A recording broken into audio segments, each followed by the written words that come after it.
మనకి blue colour ఏదైతే ఉందో ఇక్కడ మనం తయారు చేసుకున్నాం కదా, యూజ్ చేసుకున్నప్పుడు ఇట్లా యూజ్ చేసుకోమని చెప్పాను.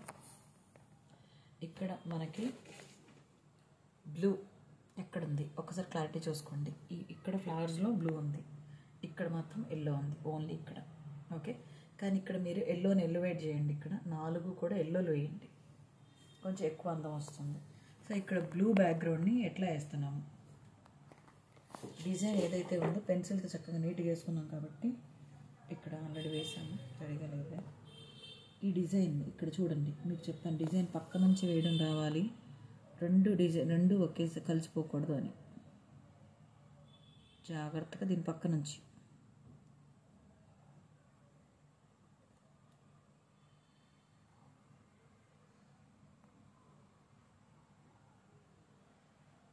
ఆ బ్లాక్ అవుట్లైన్ మీదకి ఆ పెన్సిల్ మీదకి వెళ్ళిపోనివ్వకండి.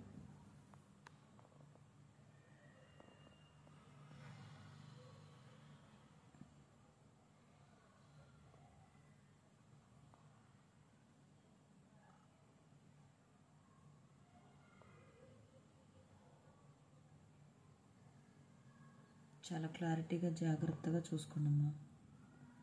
రౌండ్ బ్రష్ తీసుకోండి, మన 6 ఉంది కదా అంత తీసుకోండి. తీసుకొని చాలా జాగ్రత్తగా మనం ఇప్పుడు వేసేది బ్లూ కలర్ బ్యాక్గ్రౌండ్ వర్క్, ఓకేనా. సో అందుకని మనం ఏం చేస్తున్నాం, ఆ కలర్ని ఏదైతే మనకు అవసరమో దాన్ని తప్పించి, ఆ బ్లాక్ కలర్ని ఏదైతే పెన్సిల్ని తప్పించి మనం వేస్తున్నాము.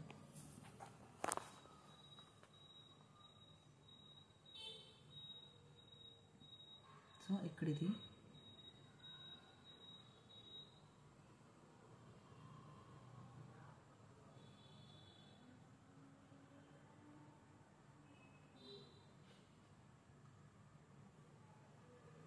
ఇక్కడ కొంచెం జాగ్రత్తగా వేసుకోండి. ఇది మెయిన్ మన బ్యాక్గ్రౌండ్, ఇది పక్కన ఇది వస్తుంది. ఇది స్ట్రైట్గా జాగ్రత్తగా మీకు కుదిరితే పెన్సిల్తో డివైడ్ చేసుకోండి బ్యాక్గ్రౌండ్. ఎందుకంటే మనకి ఈ రెండింటిని డివైడ్ చేసే దగ్గర మనకి బ్లాక్ కలర్ అవుట్లైన్ వస్తుంది. సో ఇప్పుడు ఇక్కడ ఇది ఇలా క్లోజ్ చేసుకోండి, ఎక్కడిదక్కడే క్లోజ్ చేసుకోండి. ఇదంతా చక్కగా నీట్గా ఒక డైరెక్షన్లో వేయండి. మీకు డౌట్ ఉండొచ్చు, డైరెక్ట్గా బ్లూ కలర్ వేసుకోవచ్చు కదా మేడం అని అనుకోవచ్చు. ఎప్పుడైతే డార్క్ వేసాం చండాలంగా ఉంటుంది. దాంతోపాటు మీరు బ్రష్ని ఎన్నిసార్లు కదిపారు, కింద క్యాన్వాస్ కూడా బయటకు కనిపిస్తూ ఉంటుంది.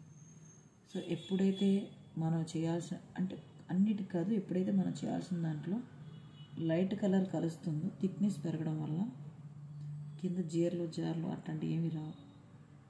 అర్థమైందా? మనం ఏదైతే కావాలనుకుంటున్నామో దాన్ని మాత్రమే ఉంచి పక్కదాన్నంతా డిజైన్ చేయాలి. సో ఇప్పుడు అంతా మెత్తిన తర్వాత ఇప్పుడు డైరెక్షన్ మార్చుకోండి.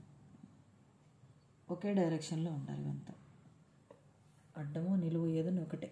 ఎందుకంటే ఇక్కడే మనం డివైడ్ చేసేసుకుంటున్నాం, ఎందుకంటే ఎక్కువసేపు పట్టట్లేదు కదా టైము. సో ఇక్కడికి వచ్చి ఇక్కడ ఆగిపోయింది, అండ్ ఇక్కడ కొంచెం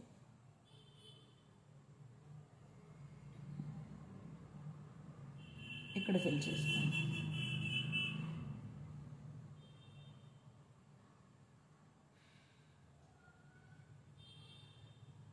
ఇక్కడ ఫిల్లింగ్,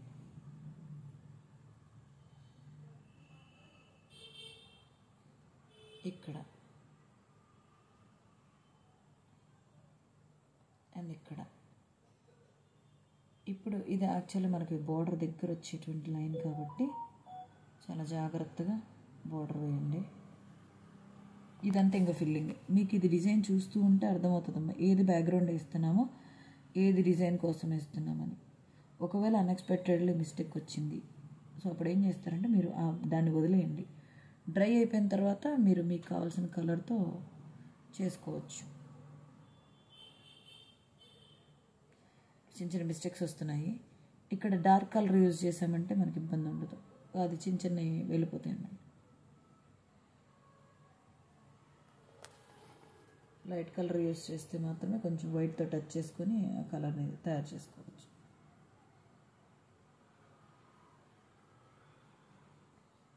సో ఇట్లాగా బ్లూ బ్యాక్గ్రౌండ్ వేసుకోవాలి, ఓకేనా. ఇది అర్థమయ్యే ఉంటుందేమో. ఎక్కడైతే డిజైన్ ఉందో అక్కడ వరకు డిజైన్ తప్పించేసుకోవాలి. డిజైన్ తప్పించి మనం వేసుకుంటూ ఉంటే ఈజీ అవుతుంది. మీకు ఇట్లా చేసేసుకోవడం అయితే ఈజీ అవుతుంది.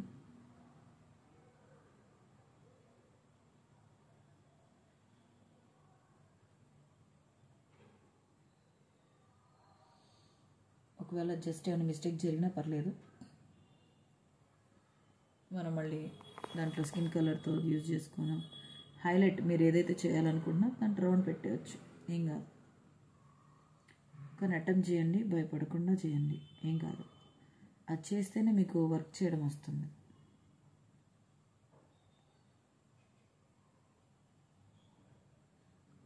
మిమ్మల్ని ఇప్పుడు ఫ్రీ హ్యాండ్ ఎందుకు నేర్చుకోమన్నానంటే, ఇట్లాగా ఎప్పుడైతే పెన్సిల్తో మీరు ఫ్రీ హ్యాండ్ వేయడం వచ్చేస్తుందో బ్రష్ని కూడా మీరు అట్లాగే డీల్ చేయగలుగుతారు.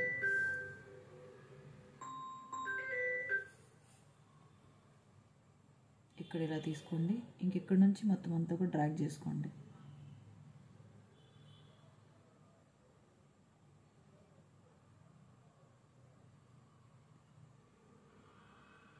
ఫస్ట్ ఇట్లా డ్రాగ్ మాత్రం మామూలుగా చేసుకున్నా, తర్వాత మీరు సర్దుకునేటప్పుడు డైరెక్షన్ చూసుకోండి అమ్మా, పిచ్చి పిచ్చిగా ఇవ్వకండి. సో ఇక్కడ నుంచి ఆల్రెడీ మనకి ఫిల్ అయిపోయింది. సో దీన్ని మనం ఏం చేద్దామంటే దాన్ని ఆల్రెడీ మొత్తం క్లియర్ చేసేసుకుందాం ప్యాచులుగా. ఓకేనా, అర్థమైందని అనుకుంటున్నాను. మీరు చేసేది టఫ్దే కాబట్టి ఇబ్బంది ఏం లేదు, కానీ ట్రై చేయండి, అయిపోతుంది. ఇంకా అన్నీ ఈజీగా ఉండాలని ఏమి ఉండదు.